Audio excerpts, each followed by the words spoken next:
오늘 함께 보신 본문으로 신의 산은 어떤 곳인가? 신의 산 다녀와 보셨나요? 저도 한번 청년 때 청년 제가 간사라고 이제 뭐 저희 교회로 말하면 이제 교사 같은 건데 하면서 우리 청년들 한 20명 함께 지도하시는 목사님 모시고 한번 다녀올 일이 있었습니다. 참 그때 밤새 올라갔던 기억이 나고 거기 올라가서 컵라면 하나 끓여 먹고 이 바위 틈에 모세처럼 웅크려 가지고 거기서 이제 쪽잠을 자고 이제 새벽에 이 시내산의 일출을 근데 그 장엄한 일출 가운데 한 소리가 쫙 대지를 가로지르더라고요. 주여 하는 이 한국인들만의 이 독특한 이 주여 삼창의 소리가 외국 사람들이 다 놀래가지고 외국 사람들은 뭐 주여 이렇게 삼창 잘 안 하잖아요. 그러니까 뭐 한국인들 관광객들이 그렇게 많은데 하여튼 거기서 또 이제 막 두 손 들고 막 주여 삼창 하면서 이제 마치 모세가 돼서 이제 기도를 막 하는 광경도 보고 하여튼 시내산을 한번 저도 다녀온 적이 있는데 오늘은 좀 시내산에 대한 이야기를 좀 하려고 합니다. 그래서 오늘 이제 신명기 5장이 사실은 십계명에 대한 이야기입니다. 십계명이 성경에 두 곳 기록되어 있습니다. 출애굽기에 한 번, 신명기에 한 번. 그래서 출애굽기는 20장이고 신명기는 오늘 본문 5장인데 뭐 한번 집에 가셔서 밥 먹고 좀 시간 되시는 분들은 한번 두 개를 한번 비교해 보시는 것도 아주 좋습니다. 제 신대원 시험을 봤는데 그 문제가 나왔어요. 출애굽기 20장과 신명기 5장을 비교하여 논하라. 이게 뭔 뜻인가? 둘 다 십계명인데 뭐가 다르지? 이제 시험을 그냥 막 기도하면서 그냥 성령이 가르쳐 주신 대로 쓰고 나왔어요. 그래서 집에 가서 한번 두 개를 비교했더니 다른 게 있더라고요. 뭐가 다른가요? 잘 모르시겠죠. 숙제로 내드리겠습니다. 하여튼 이 십계명이 오늘 신명기 5장에 기록되어 있는데 오늘은 이제 십계명을 이제 본격적으로 보기 전에 이 십계명을 받은 곳이 어디냐, 그리고 그 장소가 어떤 의미를 갖는 곳이냐, 크게 우리가 두 가지로 함께 살펴보려고 합니다. 우리나라 사람뿐 아니라 전 세계 모든 사람들이 다 비슷하겠습니다만, 그러나 유독 우리나라 사람들은 이 신도시 개발하는 땅 또는 땅값이 아주 비싼 땅, 이런 땅에 의미를 두고 또 중요한 가치를 매기겠습니다만, 이스라엘 백성들은 땅을 소유할 수가 없어요. 법적으로. 뭔 말이냐? 이스라엘 백성들은 땅을 소유할 수 없어요. 건물은 소유할 수 있어도 땅은 소유 못해요. 이유는 하나님의 율법에 땅은 영원히 여호와께 속한 것이다. 그래서 개인에게 등기가 안 되는 걸로 알고 있어요. 그런 이스라엘 사람들에게 중요하고 의미가 있는 땅이 하나 있어요. 어떤 곳일까요? 제가 서두에 말씀드린 이 시내산, 오늘 본문에는 호렙산이라고 되어 있는데 같은 산으로 보시면 되겠습니다. 이 시내산이 오늘 이스라엘 민족에게 중요한 의미가 있는데, 도대체 이 시내산이 어떤 땅이냐? 땅값이 비싸냐? 땅값 비싸봤자 아까 말씀드린 것처럼 의미가 없다. 그걸 살 수 있는 것도 아니고. 그렇다면 시내산은 어떤 의미가 있는 땅이냐? 첫 번째로 오늘 2절을 한번 보실까요? 같이 한번 읽어보겠습니다. 시작. 우리 하나님 여호와께서 호렙산에서 우리와 언약을 세우셨나니. 이 호렙산은 시내산이라고 말씀드렸죠. 그러니까 이 시내산에서 뭐를 세웠습니까? 언약을 세웠어요. 즉 시내산은 언약을 세운 산입니다. 한마디로 언약산 이렇게 불러도 되겠죠. 여러분, 언약이 왜 중요합니까? 이스라엘 백성과 이 언약에 관련된 내용이 이제 출애굽기 19장부터 해가지고 쭉 뒷부분, 출애굽기 나머지 부분 한 한 여장까지 쭉 나오는데 이 언약이 왜 중요할까? 언약식을 맺었다는 것이 도대체 무슨 의미가 있을까? 이 언약을 맺었다는 것은 신분을 바꿨다는 뜻입니다. 신분을 바꿨다는 것은 정체성을 바꿨다는 것입니다. 한마디로 이 시내산은 이스라엘 백성의 정체성이 바뀐 산입니다. 내가 새로운 존재가 된 산, 이렇게 이해하시면 좋을 것 같습니다.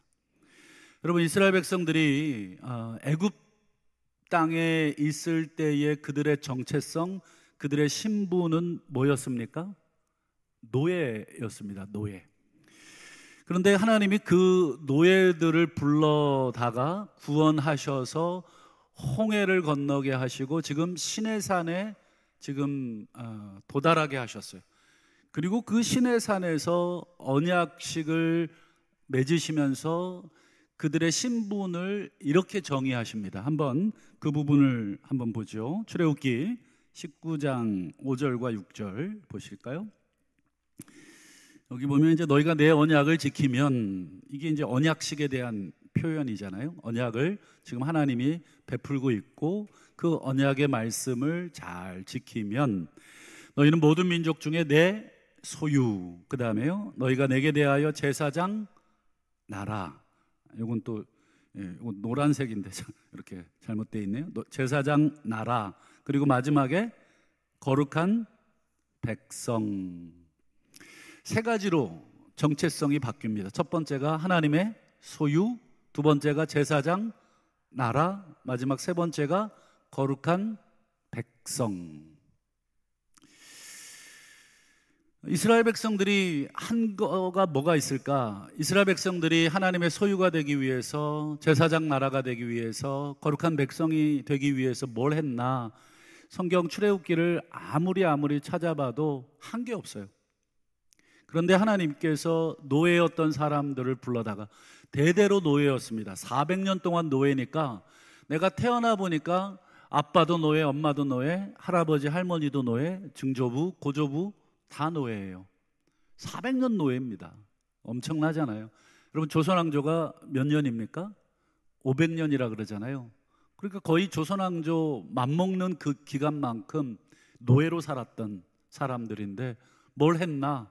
아무것도 한 게 없는데 하나님이 시내산 자락에 데려다 놓고 지금 언약을 세우면서 너는 이제 내 거야.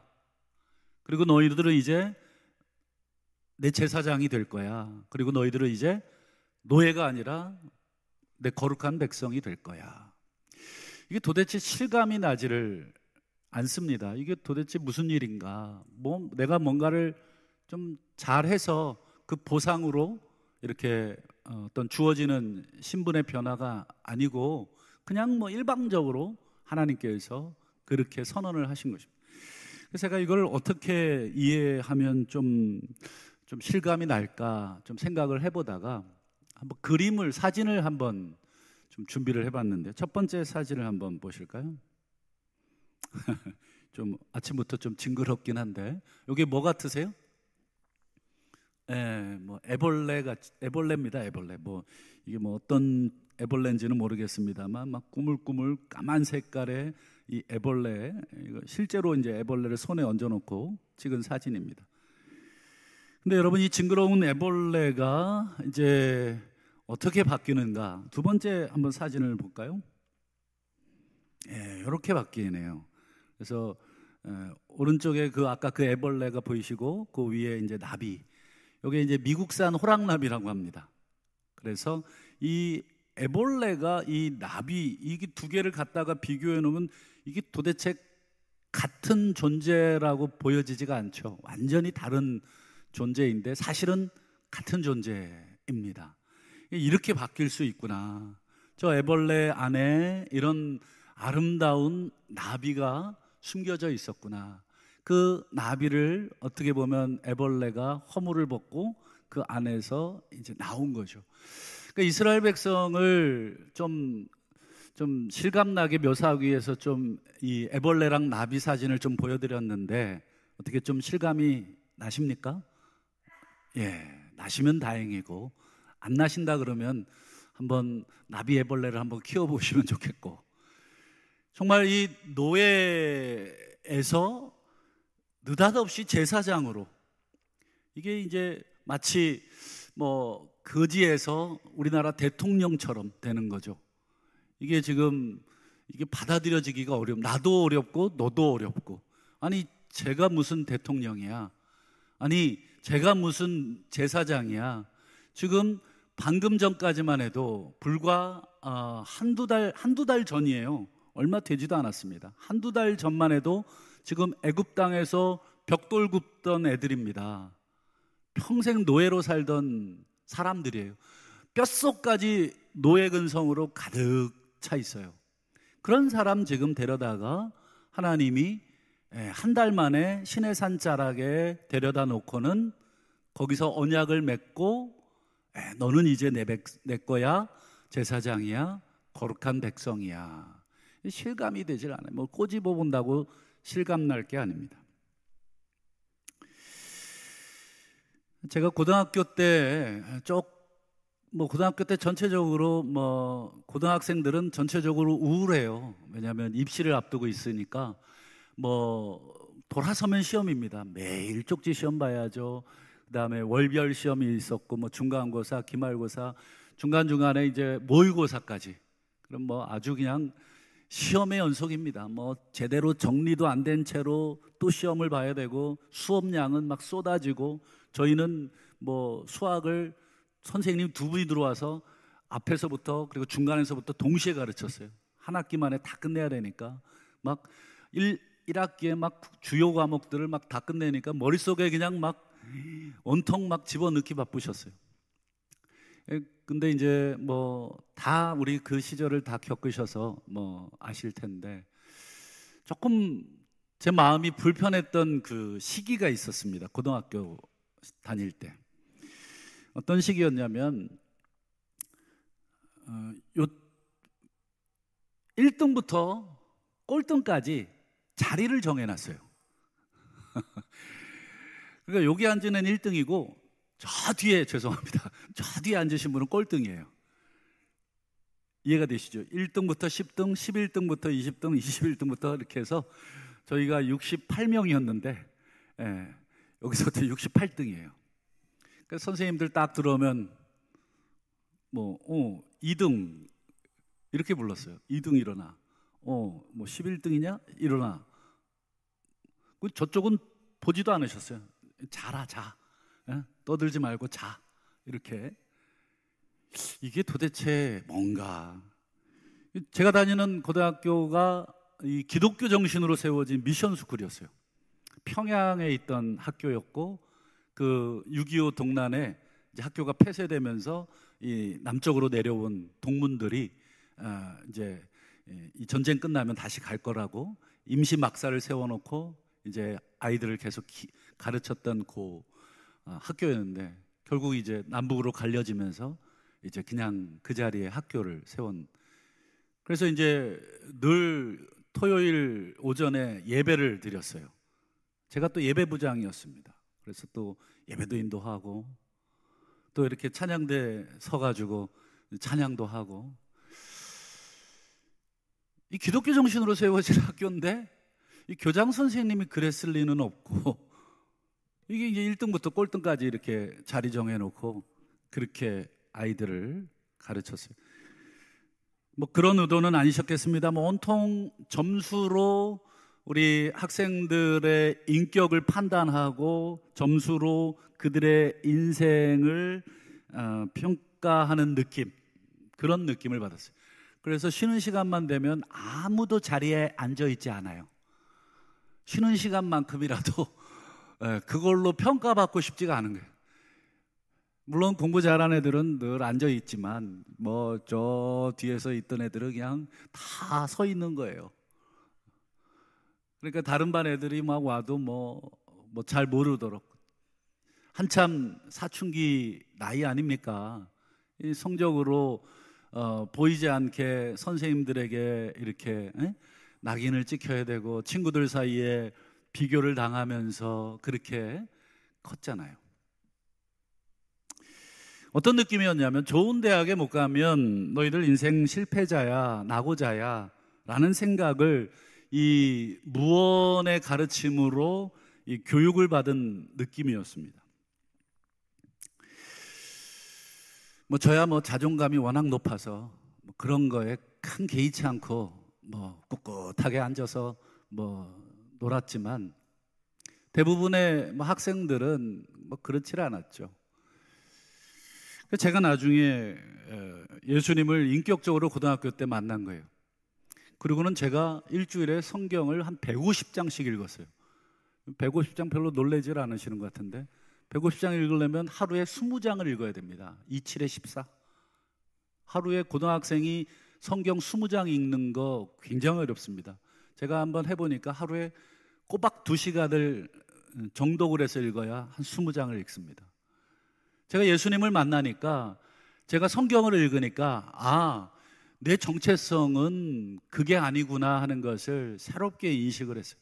그래서 지금 고등학교 때는 급식도 있지만 그때는 급식이 어디 있습니까? 다 도시락 싸들고 야간 자율학습 때 이제 도시락 2개, 3개 그리고 사물함이 지금은 학교마다 잘 배치돼 있지만 저희 때는 그런 게 어디 있습니까? 다 가방에 때려 넣고 이 가방 어깨가 찢어질 정도로 가방이 무겁고 그리고 이제 학교를 가는데 제가 예수님 만나고 나서 꼭 빼놓지 않고 들고 다녔던 게 있어요.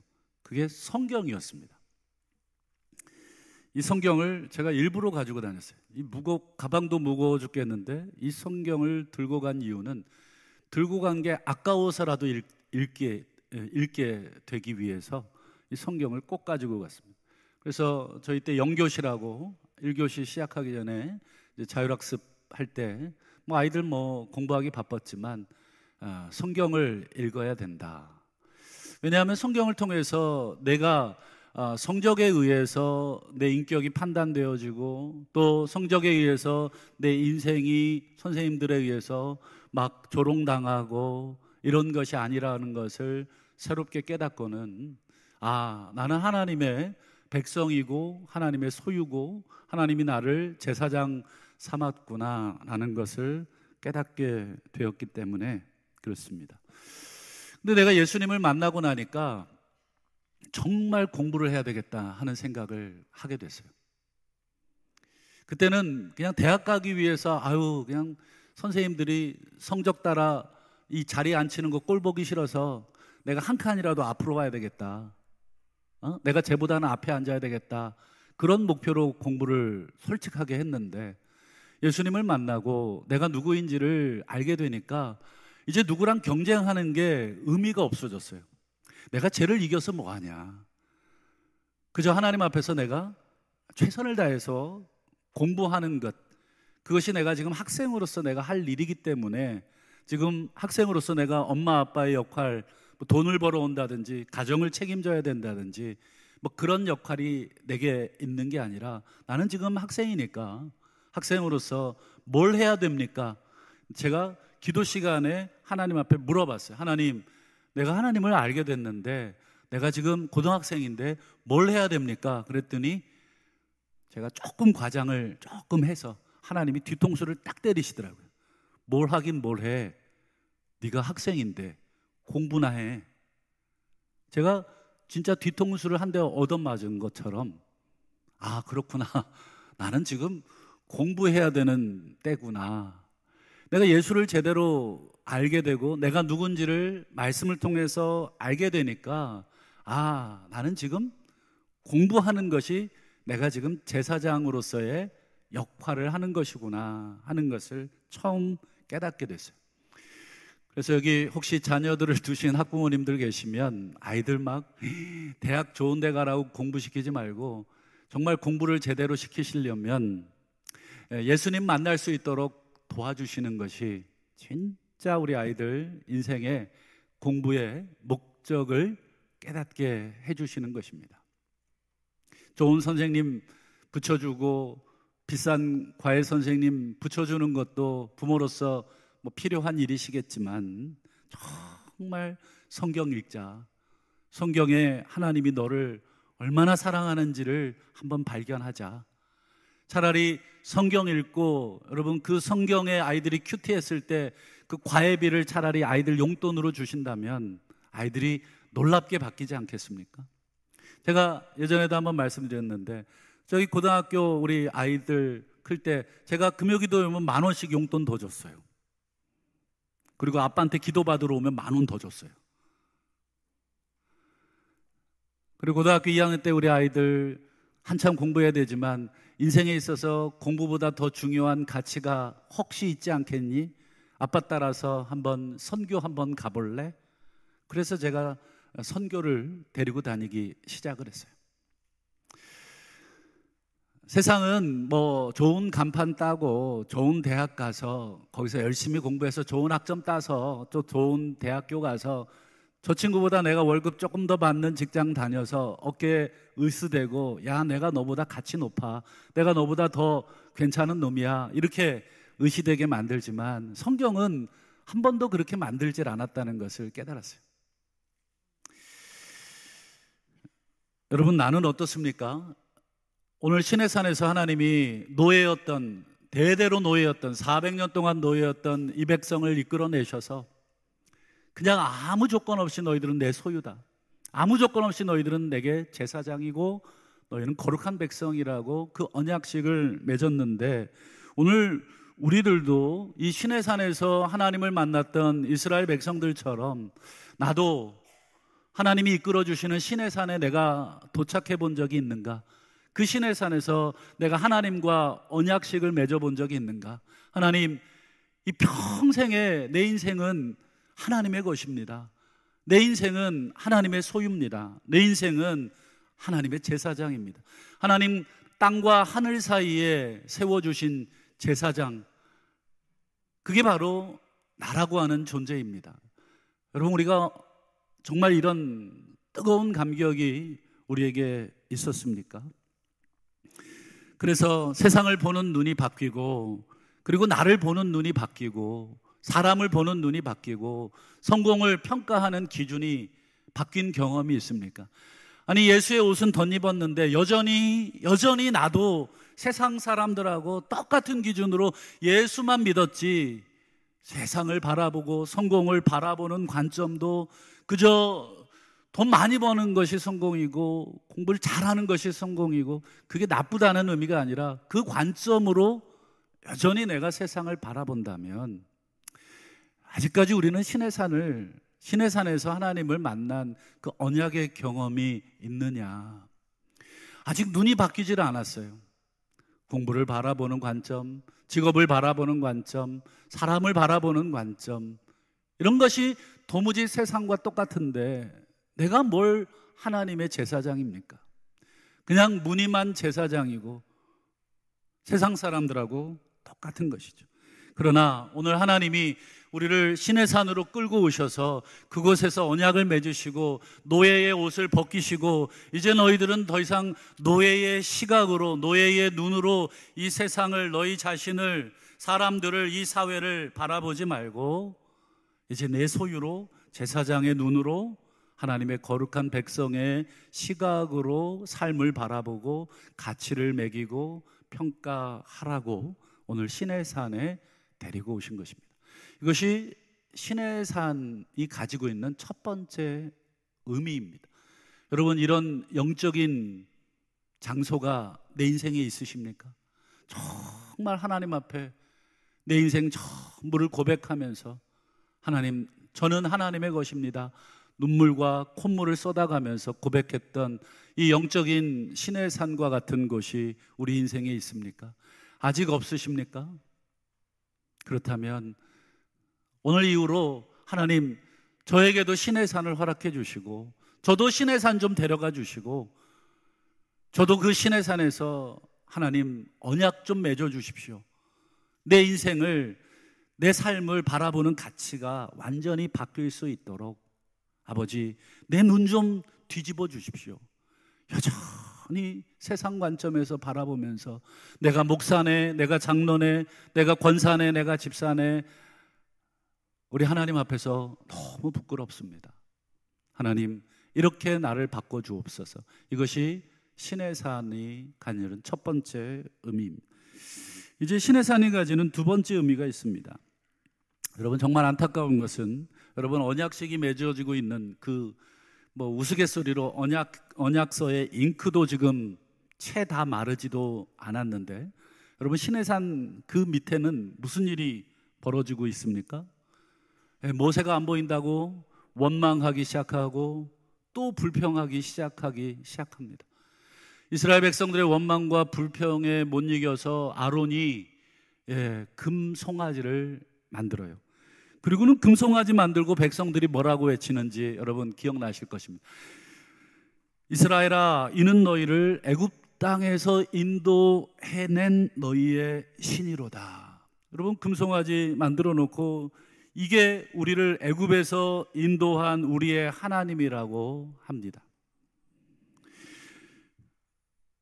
여러분, 어떤 사람들이 그렇게 말을 하는 것을 봤어요. 금송아지 하나 만들었다고 그거 대단한 거냐고, 그럴 수도 있지 않냐고, 눈에 보이는 송아지 하나 만들었다고, 그렇게 큰 잘못이냐, 이렇게 얘기하시는 분이 계신데, 여러분, 출애굽기 32장 6절을 한번 보여드리겠습니다. 여러분, 출애굽기 32장 6절을 보면 금송아지를 만들어 놓고 그 밑에서 이스라엘 백성들이 무슨 일을 했냐면 화목제를 드리고 백성이 앉아서 먹고 마시며 일어나 뛰놀더라. 이게 무슨 뜻인지 아십니까? 백성이 앉아 먹고 마시고 일어나 뛰놀더라. 이것은 그들이 애굽에 있을 때 애굽의 우상들 앞에서 제사 드릴 때 행했던 그 모습들입니다. 술을 먹고 마시고, 그리고 제사 끝 무렵에 이 성적인 행위들을 하면서 그 쾌락을 누리고 즐기고, 이게 전부 다 애굽에서 배웠던 애굽의 문화를 고스란히 지금 시내산 자락에서 재현하고 있는 거예요.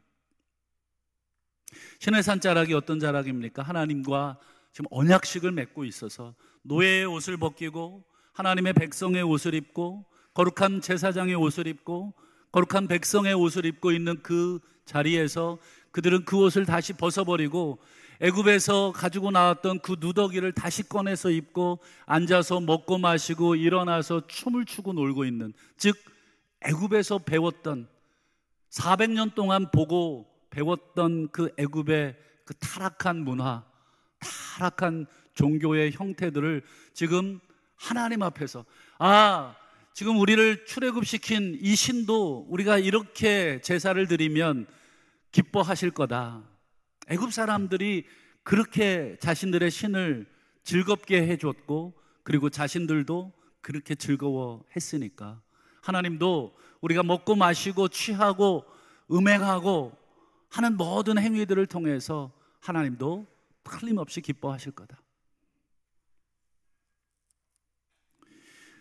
하나님의 백성으로, 제사장으로 어떻게 불러내셨는데 그들은 다시 이 시궁창 속에 들어가서 애굽의 문화 속으로 다시 들어가서 그들이 지금 살고 있는 것입니다.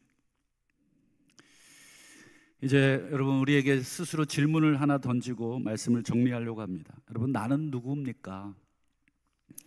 또 나는 누구로 지금 살고 있습니까?